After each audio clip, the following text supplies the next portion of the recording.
નવી શરૂઆત કરવા જઈ રહ્યા છીએ. એટલે કે એકાઉન્ટ 12માનું સ્ટેટ 12માનું તો ચલાવી રહ્યા છીએ, પરંતુ 11માનું પણ આંકડા શાસ્ત્ર આપણે મેકવાનું છે પૂરેપૂરું સંપૂર્ણ આખું ઉદાહરણ પ્લસ સ્વાધ્યાયના દાખલા શીખે. તો જોઈએ 11માનું આંકડા શાસ્ત્ર STD 11 ચેપ્ટર નંબર 2 માહિતીનું નિરૂપણ. બરોબર છે. તેમાં આપણે એક લાઈન પણ વાંચવાની છે, જ્યાં જરૂર લાગે ત્યાં થિયરી પણ સમજશું અને એક્ઝામ્પલ સાથે પણ સમજતા જાશું. બરોબર છે. આનો આપણે કોઈ વસ્તુની બાકી કહેવાય ને કમી રાખવાની નથી. અહીંયા 2 1 કરી નાખીએ એટલે વાંધો આવશે નહીં. ચાલો તો આંકડા શાસ્ત્ર ચેપ્ટર 2 માહિતીનું નિરૂપણ ડે નંબર 1 STD 11 અને જોઈએ તો કે અગાઉના પ્રકરણમાં આપણે જોયું કે આંકડા શાસ્ત્રીય માહિતીના મુખ્યત્વે 2 પ્રકાર હોય છે. એક સંખ્યાત્મક અને ગુણાત્મક. એક ગુણના આધારે, એના ગુણ એટલે કે એકમમાં આપ્યા હોય, વસ્તુમાં એના 5 કિલોગ્રામ 6 કિલો, અને આંકડા તો 2 3 4 5 6 સારું નરસું એ ગુણમાં આવે છે. બરોબર. સંખ્યાત્મક માહિતી એ સંખ્યાત્મક ચલ કહેવામાં આવે છે અને ચલના આધારે મેળવેલી હોય છે, જ્યારે ગુણાત્મક માહિતી છે ગુણાત્મક ચલના આધારે મેળવેલી હોય છે. સંખ્યાત્મક ચલના મુખ્યત્વે 2 પ્રકાર છે, સતત ચલ અને અસતત ચલ. 2 સીમાઓ વચ્ચે નિશ્ચિત કે ગણી શકાય તેટલી કિંમતો જ ધારણ કરી શકે તેમ હોય તેને અસતત ચલ કહેવામાં આવે છે. કુટુંબ દીઠ બાળકોની સંખ્યા, માર્ગ પર થતા અકસ્માતોની સંખ્યા. જો કોઈ ચલ x ની કિંમત 1.2 1.3 1.5 વગેરે અનિશ્ચિત કિંમતો ધારણ કરે તો તેને અસતત ચલ કહેવામાં આવે છે. જે ચલ 2 સીમાઓ ની વચ્ચે બધી જ કિંમતો ધારણ કરી શકે તેમ હોય તેને શું કહેવામાં આવે છે? સતત ચલ કહેવામાં આવે છે. તો કે વ્યક્તિની ઊંચાઈ, તો ઊંચાઈ ખબર છે કે ઊંચાઈમાં ગમે એ આવે એની સીમા નક્કી છે કે ઊંચાઈથી બહાર જશે નહીં. દિવસનું મહત્તમ તાપમાન હવે ખબર છે કે ઓછામાં ઓછું 0 રાખો અને વધુમાં વધુ તમે 30 રાખો તો એની વચ્ચે જ દિવસનું તાપમાન રહેશે. કે એક દી બહુ હાઈ એટલે કે 70 80 વહી જાય ને હાવ માઈનસમાં ગઈ જાય એવું થશે નહીં. તમે નક્કી કરી નાખ્યો આટલો એકમ એની વચ્ચે જ રહેશે. માણસની ઊંચાઈ તમે કહો છો કે 6 થી 7 ફૂટ જ હોય તો 6 થી 7 ફૂટની વચ્ચે જ રહે, એથી આખી પાછી થાય નહીં. એટલે કે 0 થી 6 અથવા તો 7 ફૂટ સુધીની હોય એટલે કે એમાં નક્કી છે કે એની વચ્ચે જ રહેશે, એથી દૂર જશે નહીં. તાપમાન વગેરે કેવા છે? સતત ચલના ઉદાહરણો છે. વ્યવહારમાં સામાન્ય રીતે જ્યારે ચલની કિંમત મેળવવા માટે ગણતરી કરવી પડતી હોય ત્યારે તે ચલને અસતત ચલ કહેવામાં આવે છે. જેમ કે કુટુંબ દીઠ બાળકોની સંખ્યા ગણવી પડે, માર્ગ પર થતા અકસ્માતોની સંખ્યા ગણવી પડે. જે ચલની કિંમત મેળવવા માટે માપણી કરવી પડતી હોય એટલે કે ચલની કિંમત સાથે માપનો એકમ જરૂરી હોય છે તેને સતત ચલ કહેવામાં આવે છે. જેમ કે વ્યક્તિની ઊંચાઈ એ કેમાં છે? સેમી કે ફૂટમાં મપાય છે. દિવસનું તાપમાન કેમાં મપાય છે? સેલ્સિયસમાં મપાય છે. અસતત ચલ દ્વારા રજૂ થતી માહિતીને અસતત સંખ્યાત્મક માહિતી કહેવામાં આવે છે અને સતત ચલ દ્વારા રજૂ થતી માહિતીને સતત અથવા તો સંખ્યાત્મક માહિતી કહેવામાં આવે છે. આ એઝ અ થિયરી છે. થિયરી એમ લાગે નહીં કાપી નાખ્યું અથવા તો બાકી રાખી દીધું. થિયરીમાં પૂછાય હું તો પૂછાય સતત ચલની વ્યાખ્યા આપો, અસતત ચલની વ્યાખ્યા આપો. એથી વિશેષ પૂછવાની કોઈ સંભાવના નથી, પરંતુ આપણને ખ્યાલ આવે કેમ કે આ 11મું છે એ 12મા ધોરણ માટે આપણો પાયો કહેવાય. જો પાયો સારો હશે તો બિલ્ડિંગ સારી થશે, બાકી પાયામાં ક્યાંય લેવાનું નહીં હોય તો કાંઈ કાઢી લેવાનું થશે નહીં. એટલે એની માટે થઈને આપણે જે જોઈએ છે જ્યાં કામનું હશે અગત્યનું હશે ત્યાં હું ચોક્કસ અવશ્યપણે ભારે આપીશ અને ડબલ સમજાવીશ કે એકને એક વસ્તુ 2 વાર રિપીટ કરીશ. પણ જ્યાં સમજવા જેવું નહીં લાગે ત્યાં ફટાફટ વાંચીને પૂરું કરશું જેથી કરીને સમય બગડે નહીં. ચાલો આગળ. સમષ્ટિ તપાસ અથવા નિદર્શ તપાસને અંતે મળતી માહિતીને મૂળ માહિતી કે અવર્ગીકૃત માહિતી કહેવામાં આવે છે. સમષ્ટિ તપાસ અને નિદર્શ તપાસ એ ચેપ્ટર નંબર 1 માં આવે છે, જ્યારે આપણે થોડું જોઈ લેશું. બરાબર છે. અત્યારે આપણે ચેપ્ટર 2 થી સ્ટાર્ટ કર્યું છે એટલે ચેપ્ટર 1 આખું થિયરી બેઝ છે, એ પણ હું તમને સમજાવી દઈશ. એમાં કોઈ પ્રકારની બાકી રાખશું નહીં. સમષ્ટિ તપાસ અને નિદર્શ તપાસની માહિતીને મૂળ માહિતીને અવર્ગીકૃત માહિતી કહેવામાં આવે છે. આ માહિતી અવ્યવસ્થિત સ્વરૂપથી હોવાથી તેનો ઉપયોગ કરીને આંકડાશાસ્ત્રીય વિશ્લેષણ કરવાનું મુશ્કેલ પડતી હોય છે. આથી તેને સંક્ષિપ્ત અને વ્યવસ્થિત સ્વરૂપમાં ગોઠવવાની જરૂર પડે છે.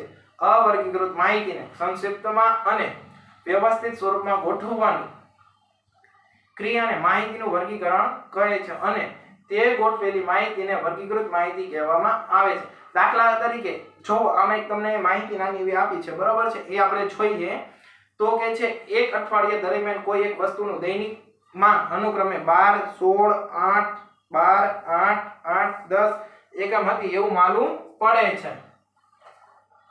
શું પડે છે? એવું માલુમ પડે તમને છે કે માહિતી આપેલી છે, માલુમ પડે છે. તો અવર્ગીકૃત માહિતી પરથી સ્પષ્ટ રીતે જોઈ શકાય કે અઠવાડિયા દરમિયાન માંગની 8 એકમો હોય તેવા 3 દિવસો. હવે જે તમને માહિતી એમનામ આપી દીધી છે, હવે એને વર્ગીકૃત કરે છે કે જે એકમની માંગ 8 હતી એવા કેટલા દિવસ છે? 3 દિવસ છે. પછી કે જે એકમની માંગ 10 હોય એવા કેટલા દિવસ છે? તો એવો એક જ દિવસ છે કે એમાં 10 એકમની માંગની જરૂર પડી હતી. જ્યારે માંગ 12 એકમ હોય તેવા કેટલા દિવસ છે? 2 દિવસ છે. અને વસ્તુની માંગ 16 એકમ હોય તેવો પણ તમારી પાસે એક દિવસ છે. તો આ માહિતી થોડી અટપટી લાગે, બરાબર છે? આ માહિતી કેવી લાગે? અટપટી લાગે. પરંતુ એને કોષ્ટક સ્વરૂપમાં તમે ગોઠવી દો, એટલે કે અઠવાડિયા દરમિયાન વસ્તુની દૈનિક માંગ કરીને કોષ્ટક કરી નાખો અને વસ્તુની માંગ અને દિવસની સંખ્યા. તો જુઓ આ માહિતી વાંચી એમાં મજા આવી નહીં, પરંતુ અહીંયા ધ્યાન રાખો તો કે 8 દિવસ છે ને, વસ્તુની માંગ 8 હોય એવા દિવસોની સંખ્યા કેટલી? 3. ઈજી પડી ભાવ સમજવામાં. 10 વસ્તુની માંગ હોય એવો દિવસ કેટલો છે? 1. તો સાવ ઈજી. એટલે એમ કે છે કે 12 વસ્તુની માંગ કેટલી હતી? 12 એકમ. તો એવા કેટલા દિવસ છે? તો કે દિવસોની સંખ્યા એવી 2 છે. કુલ કહેવાય ને 16. તો એક તો આ રીતના કુલ તમે કુલ ગણો ને તો આવા કુલ 7 દિવસ છે કે એમાં અલગ અલગ દિવસે અલગ અલગ વસ્તુની માંગ પડી. તો કે એમ હવે એવું પૂછે, જો માહિતી આપી હોય તો વાંચવી મુશ્કેલ પડે, પરંતુ એમ કે 8 વસ્તુની માંગ હોય એવા દિવસોની સંખ્યા મને આપો, તો તમારે આમાં ગણવા જવું પડે. એની જગ્યાએ તમારી પાસે કોષ્ટક હોય તો સીધા 3 મળી જાય. કેટલું આસાન પડે. એટલે કે કોષ્ટક સ્વરૂપે દર્શાવવું એ વધુ હિતાવહ છે. આગળ આમ આપેલ અવર્ગીકૃત માહિતીને સંક્ષિપ્તમાં રજૂ કરવાની પદ્ધતિને વર્ગીકૃત કહેવામાં આવે. સંક્ષિપ્ત એટલે કે ટૂંકમાં તમે રજૂઆત કરો એને વર્ગીકૃત માહિતી કહેવામાં આવે છે. આંકડાશાસ્ત્રના અભ્યાસમાં વર્ગીકરણની જરૂરિયાતને મુખ્યત્વે નીચેના કારણોસર જરૂર પડે છે. હવે આને શું કામ જરૂર પડી? તો કે આકર્ષક દેખાય, પબ્લિકનું ધ્યાન જાય એના માટે. તો કે માહિતીને સંક્ષિપ્તમાં એટલે કે ટૂંકમાં, સરળ અને આકર્ષક રીતે રજૂ કરવા માટે. તો કે કોષ્ટકની જરૂર શું કામ પડી? તો કહેવાય ને જો એક તો કેટલું સરસ મજાનું આકર્ષક લાગે, તો કે હા જોડું લખાણ કરો લાંબા લાંબા ફકરા બને છે, ટૂંકમાં સમજાઈ ગયું તો કે પણ હા, અને સમયનો પણ બચાવ થાય છે ને સરળ રીતે આપણે સમજી શકીએ. માહિતીના જુદા જુદા લક્ષણો વચ્ચે સરળતાથી સરખામણી કરવા માટે તો આ 2 દિવસની સરખામણી તમારે કરવી હોય કે 10 વસ્તુની માંગ હતી અને 8 વસ્તુની માંગ હતી, દિવસોની સંખ્યા કેટલી? 10 વાળો 1 આનું આ. તો તમારે સરખામણી કરવામાં પણ સરળતા રહે. ઓલું જ્યારે લેખિત સ્વરૂપે હોય તો તમને મજા આવશે નહીં. આગળ સમય, શક્તિ અને ખર્ચની બચત કરવા માટે. તો કે આ સમય, શક્તિ અને ખર્ચની પણ બચત થાય. જો કેટલું ઈઝી લાગે. ઓલું વાંચવા માટે આખો ફકરો મારે વાંચવું પડે, પણ આમાં ફટાફટ મને મળી જાય છે. અભ્યાસના ક્ષેત્રમાં જુદા જુદા લક્ષણો વિશે સરળતાથી માહિતી મેળવી શકાય છે. એના માટે પણ આ કોષ્ટક સ્વરૂપનો ઉપયોગ થાય છે. હવે કે છે વર્ગીકરણ. તો વર્ગીકરણના પ્રકારો. તો કે વર્ગીકરણના પ્રકારો 2 છે. વર્ગીકરણના પ્રકારો કેટલા છે? 2. ચાલો આ સમજી લીધું. હવે વર્ગીકરણના પ્રકારો આપણે જોઈએ. વર્ગીકરણ માહિતીના પ્રકારો આપણે જોઈએ તો 2 પ્રકારો છે. સંખ્યાત્મક માહિતીનું વર્ગીકરણ અને ગુણાત્મક માહિતીનું વર્ગીકરણ. ધારો કે કોઈ એક વિસ્તારમાં રહેતા કુટુંબમાંથી 100 કુટુંબોનો એક નિર્દેશ પસંદ કરવામાં આવે અને કુટુંબોમાં બાળકોની સંખ્યા વિશે માહિતી એકઠી કરવામાં આવે તો કુટુંબ દીઠ બાળકોની સંખ્યા દર્શાવતા 100 જુદા જુદા અવલોકનો મળશે, જેથી અવર્ગીકૃત માહિતી કહેવામાં આવે છે. આ માહિતીનો અભ્યાસ કરતા એવું તારણ મળ્યું કે નિર્દેશમાં એક પણ બાળક ન હોય તેવા 10 કુટુંબો, પછી એક બાળક હોય તેવા 35 કુટુંબો, 2 બાળકો હોય તેવા 40 કુટુંબો અને 3 બાળકો હોય તેવા કેટલા કુટુંબ છે? 15 કુટુંબો છે. તો આ વર્ગીકરણને સંખ્યાત્મક માહિતીનું વર્ગીકરણ કહેવામાં આવે છે. એટલે કે આપણે તમને બાળકોની સંખ્યા આપી છે. એક બાળક હોય, કેટલું? એક બાળક હોય તેવા કેટલા કુટુંબ છે? તો કે 35 છે. એકેય બાળક ન હોય તેવા કુટુંબ કેટલા છે? 10 છે. પછી 2 બાળક હોય એવા કેટલા કુટુંબ છે? તો કે 40 છે. 3 બાળક હોય એવા કેટલા કુટુંબ છે? તો કે 15 છે. કુલ અહીંયા કેટલા છે? 6 છે. તો કે આ કેવી માહિતી છે? તો કે આ સંખ્યાત્મક છે. સંખ્યાત્મક કે આમાં તમને સંખ્યા આપેલી છે એના માટે જે સંખ્યાત્મક માહિતી આપેલી છે.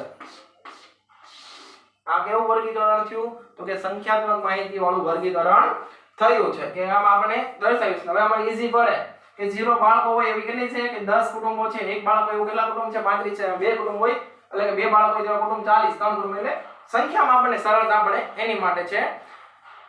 પછી આપણને પૂછ કે ઉપરના ઉદાહરણમાંથી બાળકોની સંખ્યા અને સંખ્યાત્મક ચલ તેથી વર્ગીકરણને સંખ્યાત્મક માહિતીનું વર્ગીકરણ કહેવામાં આવે છે. હવે આ 100 કુટુંબના નિર્દેશમાં બાળકોની સંખ્યાને બદલે જો કુટુંબના મુખ્ય વ્યવસાય વિશે માહિતી એકઠી કરવામાં આવે અને તે પરથી એવું તારણ મેળવવામાં આવે કે 30 કુટુંબોનો મુખ્ય વ્યવસાય ખેતી છે, 25 કુટુંબોનો મુખ્ય વ્યવસાય વેપાર છે, 25 કુટુંબોનો મુખ્ય વ્યવસાય નોકરી છે અને બાકીના 20 કુટુંબોનો વ્યવસાય મજૂરી છે, તો આ પ્રક્રિયાને પણ વર્ગીકરણ કહેવામાં આવે છે. તેને સંક્ષિપ્તમાં નીચે મુજબ લખી શકાય. હવે આ તો બાળકોની જગ્યાએ અહીંયા ખેતી આપી દીધું હોય, ખેતી છે, મજૂરી છે, વેપાર નોકરી, વેપાર નોકરી,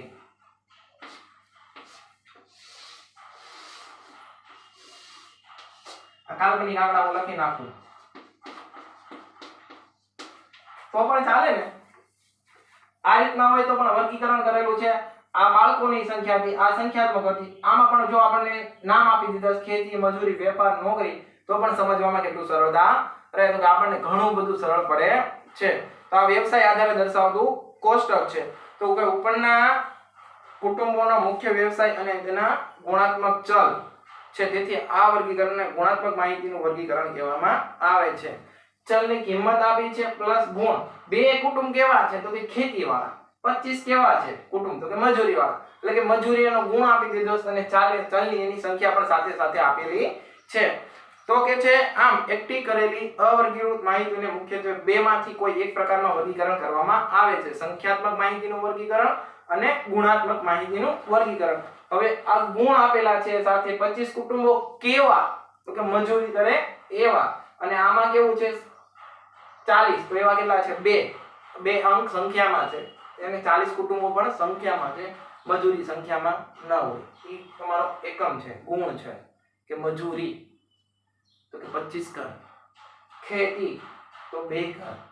ખેતીને કેવી ખેતી ન ખેતી ખેતી જ કહેવાય. 1 વીઘામાં કરે તોય ભલે ને 100 વીઘામાં કરે તોય એને ખેતી ખેતી જ કહેવાય. અને 0 કુટુંબ કહેવાય 0 બાળક વાળું ઘર તો કે એવા 10 ઘર છે. એટલે કે અહીંયા કે બાળક છે નહીં તો અહીંયા 0 સંખ્યામાં દર્શાવી કે ખેતીની સંખ્યામાં દર્શાવો તો ન દર્શાવી શકે. એટલે ગુણાત્મક અને સંખ્યાત્મક. તો આપણે પહેલું જોવાનું છે કે સંખ્યાત્મક માહિતીનું વર્ગીકરણ. સંખ્યાત્મક માહિતીમાં બે હોય છે, સતત ચલ અને અસતત ચલના આધારે આવૃત્તિ વિતરણ કહેવામાં આવે છે. જ્યારે સતત ચલની માહિતીને સતત આવૃત્તિ વિતરણ કહેવામાં આવે. હવે આના પછી આપણે હવે માહિતી આપી દીધી તો કે હા હવે આપણે ધીરે ધીરે દાખલા તરફ આગળ વધવાનું છે. તો એમાં જોઈએ અસતત આવૃત્તિ વિતરણમાં સંખ્યાત્મક માહિતીમાં પાછા બે પ્રકાર, સતત અને અસતત. તો એમાં આપણે જાણવાનું છે અસતત આવૃત્તિ વિતરણમાં ચલના મૂલ્યોના પુનરાવર્તન દર્શાવતી સંખ્યાને ચલની તે મૂલ્યની આવૃત્તિને શું કહેવામાં આવે છે? f કહેવામાં આવે છે. આવૃત્તિ. તો આવૃત્તિની સંખ્યા શું છે? f. યાદ રાખજો. કઈ વૃત્તિ તો કે આવૃત્તિ. એને શું દેખાડવામાં આવે છે તો કે f વડે દર્શાવવામાં આવે છે. કોને? આવૃત્તિને. આવૃત્તિને f વડે દર્શાવવામાં આવે છે. અસતત ચલના વિવિધ શક્ય મૂલ્યોને અનુરૂપ આવૃત્તિ દર્શાવતા કોષ્ટકને સતત આવૃત્તિ વિતરણ કહેવામાં આવે છે. કે આ આવૃત્તિ છે દર્શાવતું કોષ્ટક હશે ને અસતત આવૃત્તિ વિતરણ દર્શાવતું કોષ્ટક કહેવામાં આવે છે. સમજવા માટે આપણે નીચેનું એક ઉદાહરણ લઈએ. આપણને એક રકમનું એક ઉદાહરણ આપ્યું છે એમ જોવાનું છે. એક શહેરના માર્ગ પર મે માસ દરમિયાન થયેલ દૈનિક અકસ્માતોની સંખ્યા નીચે પ્રમાણે આપેલી છે. અહીં દૈનિક અકસ્માતોની સંખ્યા એ અસતત ચલ x છે. પછી આપણે આવૃત્તિ વિતરણ તૈયાર કરવા માટે ચલ x ની લઘુત્તમ કિંમત 0 અને મહત્તમ કિંમત 5 છે. તેથી ચલની કિંમતો 0 1 2 3 4 5 થશે. એ આપણે આગળ હવે જોઈ નાખીએ. આમાં આપણને રકમ આપેલી છે પેજ નંબર 16 ઉપર. પેજ નંબર 16 ઉપર રકમ આપેલી છે. એની પછી અહીં માર્ગ પર થયેલ દૈનિક અકસ્માતોની સંખ્યા એ અસતત ચલ x છે. અકસ્માતોની સંખ્યા આપણે x લીધું છે. આપણે તેનું આવૃત્તિ વિતરણ તૈયાર કરીશું અને ચલ એકની લઘુત્તમ કિંમત અને મહત્તમ કિંમત 5 એટલે કે લઘુત્તમ કિંમત એટલે કે આ જે રકમ આપી છે એમાં નાનામાં નાની કિંમત તો કેટલી છે 0 અને મોટામાં મોટી કિંમત કેટલી છે 5 છે એટલે કે આપણે ચલ માટે શક્ય કિંમતો કેટલી થશે x માટે અહીંયા શું કામ 5 લખી નાખો ને ઓછામાં ઓછી 0 છે બધું 5 છે તો 2 3 4 અને 5 કેટલી થશે 1 2 3 4 5 0 થી શરૂ કરીએ તો હવે એમ કહે છે કે આપેલ અવર્ગીકૃત માહિતીને ક્રમશઃ વાંચતા જતા ચલની જે કિંમત વચાય તેની સામે આવૃત્તિ ચિહ્ન 1 મૂકવામાં આવે છે એટલે કે જે આવૃત્તિ ચિહ્ન છે ને આ મૂકવામાં આવે છે અને આવૃત્તિ ચિહ્નના સમૂહને આ રીતના દર્શાવવામાં આવે છે કે 5 નો સમૂહ હોય ને ત્યારે આ રીતના દર્શાવવામાં આવે છે એટલે કે આવૃત્તિ ચિહ્નનો જ્યારે સમૂહ બને તેને આ રીતે દર્શાવવામાં આવે છે આનો હેતુ ફક્ત આવૃત્તિ ચિહ્નની ગણતરી સરળ બને તે માટે છે આ ત્રાંસા લીટીવાળા શું કામ છે કે ગણવામાં આપણે સરળતા લે કે 5 5 ના જોડકા બને એ માટે ચલની બધી જ કિંમતો વંચાઈ જાય ત્યારબાદ અવલોકનની દરેક કિંમતની સામેના આવૃત્તિ ચિહ્નો ગણીને આવૃત્તિ f મેળવવા માટે આ રીતે દરેક અવલોકનોને આવૃત્તિનો સરવાળો કરીને તો કે આવૃત્તિનો કુલ સરવાળો હોય તો આ f છે સરવાળાનું નિશાન શું છે સિગ્મા છે અને આવૃત્તિનો સરવાળો એટલે કે સિગ્મા f થાય બરોબર છે અવલોકન જેટલો કરવામાં એટલે કે 31 આ રીતે મેળવેલ આવૃત્તિને નીચે મુજબ દર્શાવી શકાય એટલે કે જે તમને આગળ જે માહિતી આપીશ ને કુલ એને તમામ ગણવા જાવ ને એક કેટલી વાર બે કેટલી વાર ત્રણ કેટલી વાર તો તમને 31 આપેલી છે સિગ્મા f તમને કીધું છે પરંતુ આપણે કોષ્ટક સ્વરૂપે એને જોવાનું છે બરોબર તો રકમ વાંચતી જવાની એની સામે એક નિશાન કરતું જવાનું છે અને આ જો કહી દો વિસ્તાર એટલે કે r મહત્તમ સંખ્યા માઈનસ ન્યૂનતમ સંખ્યા તો જે આપણે રકમ પેજ નંબર 16 ઉપર આપેલી છે એમાં મહત્તમ સંખ્યા કઈ છે એટલે કે મોટા મોટી સંખ્યા 5 છે અને નાના નાની સંખ્યા 0 છે એટલે કે તમારે 5 એનો વિસ્તાર થાય એનો વિસ્તાર શું થશે 5 થશે આ માહિતી સાઈડમાં કોઈ પણ જગ્યાએ ચોપડામાં લખી નાખો અથવા તો ચોપડા ઉપર હાંસિયો હોય ને એમાં પણ લખી નાખો કઈ વાંધો આવશે નહીં જેથી કરીને યાદ રહેશે શરૂઆતમાં છે આ બધા ચિહ્નનો પછી ઉપયોગ થશે ત્યારે કોઈ જગ્યાએ વિસ્તૃત સમજાવવામાં આવશે નહીં આ નિશાની સિગ્મા f એટલે કે સરવાળો થયો કોનો તો કે આવૃત્તિનો વિસ્તાર એટલે કે r વિસ્તારની સંજ્ઞા શું છે r છે ચલ એટલે કે x તો આગળ વાંચો અને આગળ ચિહ્ન મેકો તો કે છે આગળ પહેલું તમને કીધું હું આપ્યું છે આ જે માહિતી આપી છે પેજ નંબર 16 ઉપર એને આમ વાંચવી એટલે કે એ માહિતી તમે આમ આડી વાંચો ને એની જગ્યાએ ઊભી વાંચો ને તો વધારે સરળ પડશે ગુચવાશો ઓછા તો 0 પેલી તમને વંચાય છે 0 તો એની સામે એક લીટો કરો આવૃત્તિ ચિહ્ન શું મેકવાનું છે 1 એની નીચે શું આપ્યા છે 3 તો એની સામે એક આવૃત્તિ ચિહ્ન મેકો બાજુમાં 1 0 3 2 એટલે કે 3 ની સામે 1 2 ની સામે 1 પછી 2 1 2 1 એની પછી 0 અને 2 તો 0 અને 2 એની પછી આવૃત્તિ ચિહ્ન છે 3 અને 4 તો 3 ની સામે એક લીટો મેકો અને 4 ની સામે એક લીટો મેકો પછી 4 અને 5 તો 4 ની સામે એક લીટો મેકો અને 5 ની સામે એક લીટો મેકો પછી 5 અને 0 તો 5 ની સામે એક લીટો આની સામે એક લીટો 0 અને 1 તો 1 ની સામે લીટો અને જો 4 છે પાંચમો લીટો આડો કરવાનો પાંચમો લીટો આડો કરવાનો પછી 1 0 પછી 1 0 પછી 0 2 0 2 2 2 તો પછી 2 2 0 0 0 0 પછી 1 1 1 1 3 2 ને 1 ચાલો ગણો 5 ને 4 9 5 ને 2 જો આનું નિશાન કેટલું સારું રહ્યું 5 ને 2 7 4 2